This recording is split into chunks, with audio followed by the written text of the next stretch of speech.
Les jardins, une passion française, une série qui tout au long de cette semaine va nous entraîner dans les plus beaux parcs et jardins de France et puis aussi d'Europe. Commençons donc par Paris, par les Buttes-Chaumont et ses 25 hectares. Ce jardin a été composé au début du XXe siècle pour permettre aux Parisiens les moins riches de changer d'air. On y vient pique-niquer, faire du sport et il faut savoir que les Buttes-Chaumont sont un lieu privilégié des photographes spécialisés dans les photos de mariage. Evelyne Goldman, Daniel Lévy.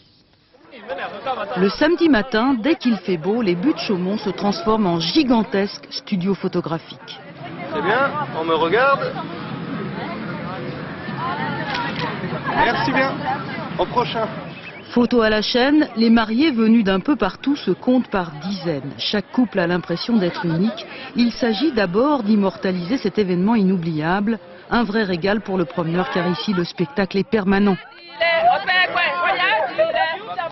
Ça fait penser à mon ton, qui quand moi je me suis mariée, mais il y a déjà très longtemps. J'adore venir ici regarder ces mariages à la chaîne le samedi parce qu'il y a un mélange de cultures étonnant. La concurrence fait rage. Pas un endroit du parc qui ne soit pris d'assaut pour les clichés. Pont suspendu, bord du lac avec fond de falaise, pelouse verte, parterre de fleurs, décor idéal pour l'imagerie romantique. Midi, c'est aux sportifs d'entrer en scène. Le parc est très dénivelé, il faut de l'entraînement pour en profiter. Ce n'est pas le cas de tout le monde. Il y a des grands parcours, mais ça monte de trop. J'ai essayé, mais pour moi, c'est impossible, c'est trop dur. C'est l'heure du déjeuner, un des rares parcs de Paris où l'on peut pique-niquer. Quand il fait beau, c'est comme si on était un peu en vacances, la plage à 2 pas de chez soi, le dépaysement assuré.